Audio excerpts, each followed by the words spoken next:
Hello, and welcome to Point of View, where we give students a place to listen, learn, and lean in. I'm your host, Logan Cosper, and today we're going to be talking about AI.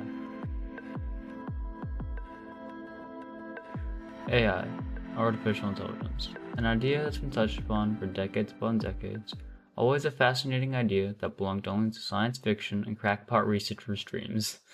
This is no longer the case, though. In the past decade, there's been a wave of AI. With sudden technological breakthroughs and a renewed cultural focus on the concept, this wave has led to a plethora of technologies available to the common population. From the ability to get a drawing made of anything you can imagine, to the ability to create entire essays with next to no effort, AI's powers have become very obvious even to the most dense of onlookers. With all these revolutions comes stress, though, many people fearing these technologies, going as far as to try and demonize them and paint them as a villain, capable of great evil, and worthy of being cancelled. I'd like to spend my time today showing why AI isn't some big thing to be afraid of, how it works, alongside the applications, benefits, and drawbacks. That way you can better understand the very diverse conversation that makes up the AI issue going forward. Before we start dissecting the actual positives and negatives of AI, an explanation of how exactly it works would illuminate a lot. The kinds of AIs that people are worried about, in their simplest forms, work by compiling massive amounts of data, from forum posts to research papers to books, then processing and making informed predictions with all that information. All this being according to CSU Global, our pivotal group when it comes to AI. When you ask ChatGPT or Intricate or any of these other bots, what color is the sky? They're not going to look up into the sky and give you an answer based on what they see.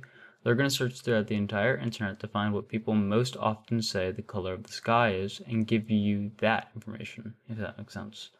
From there, when they tell you the sky is blue and you agree, they learn from that. It gets compiled into this already massive database of knowledge that they hold from there, and whenever anybody asks what color the sky is, they can answer blue with much more certainty. In short, AI don't actually think, per se. They're just very well engineered data compilers and sorters with data they gather from all of us humans, both in how we react to their answers and what we put out on the web.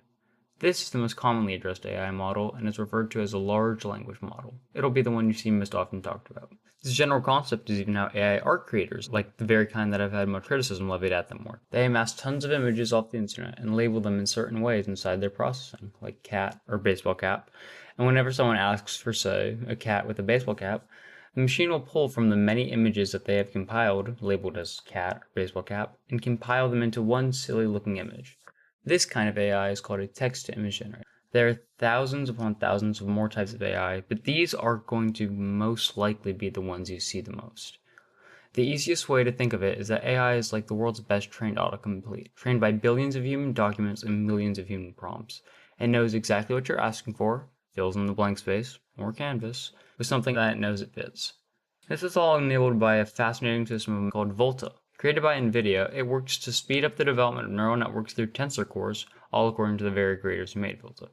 The way tensor cores themselves work, however, is absurdly complicated to explain and would take more time than we have here today, but the general idea of why it matters is because neural networks is the way all of this works. It's the way all of this is connected. So these fancy technologies that make them faster and more powerful is kind of the pushing force that leads to AI becoming so powerful. All of that being said, it's easy to think of a few immediate issues that arise with this process, ones that many people are quick to point out. If AI is doing no thinking of its own, merely stealing information from this vast source of data given to it, is this not just glorified idea theft, some technological way to steal the property of others and mash it up into some Frankenstein of thought? Regardless of your stance on the validity or lack thereof of these machines, it's hard to understate the possible impact they hold in our future. Knowing how AI works, it's hard not to be fascinated by it. We live in a reality where in the tap of a keyboard, we can talk to a human-created super compilation of data that can do much more than most understand. AI can be used to, obviously, talk and create stories, but it's so much more diverse than that. It can draw, it can code, it can finish your sentences, it can create logic puzzles, it can correct your grammar, it can let you talk to historical figures, it can answer medical questions, it can even create guitar tabs. The reach and breadth of what AI can do is genuinely staggering. This isn't to say AI is flawless, though. Nothing ever is. Everything has flaws, burgeoning technology even more so than most. AI is inherently expensive.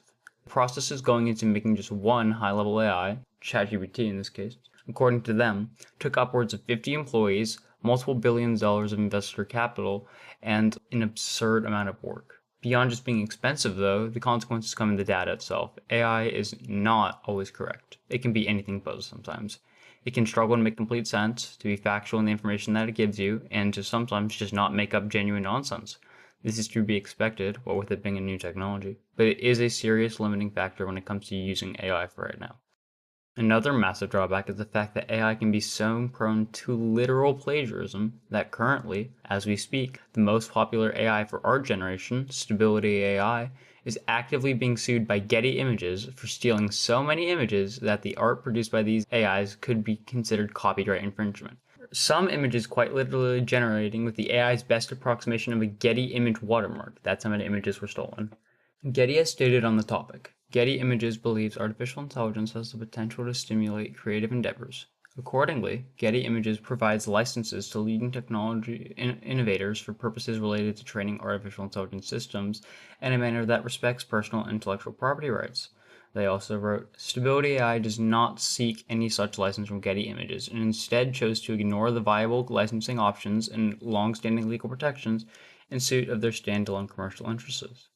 Assuming this lawsuit goes through, this has big implications for how AI will work going forward, and the implicit view that this lawsuit has that the things AIs produce aren't actual works and are just thefts of real art is not some standalone concept thought about by some massive money-hungry corporation, though. It's a public sentiment that has been echoed by actual artists for months now. Video upon video exists by artists on why they hate artificial intelligence, how it's nothing but theft, some fancified version of shoving together a Monet painting and a Leonardo da Vinci creation and calling it your own work of art. It's pretty hard to disagree with sometimes, too. One more thing beyond this that I would be remiss to mention, even though it is a bit heavy, AI harbors a lot of concerning abilities in the things that it can generate. It's hard nowadays not to see a headline of some AI perpetrated act, from AI deepfake adult content of celebrities, to AI being trained to spew nothing but hate speech, to, according to the New York Times, in the span of 6 hours, AI invented 40,000 poisons and lethal agents, including an agent highly similar to VX, the most toxic agent that we as a species have access to. It's hard not to be at least a little concerned when you hear stuff like that, but be remembered, AI stands to benefit society just about as much as it stands to harm it. I'd like to wrap all this up by briefly touching upon some fascinating uses of this technology that AI enables, two in this instance, and just washing the taste of all these bad things out of your mouth, giving you two things to think about, and then just letting you go on your way.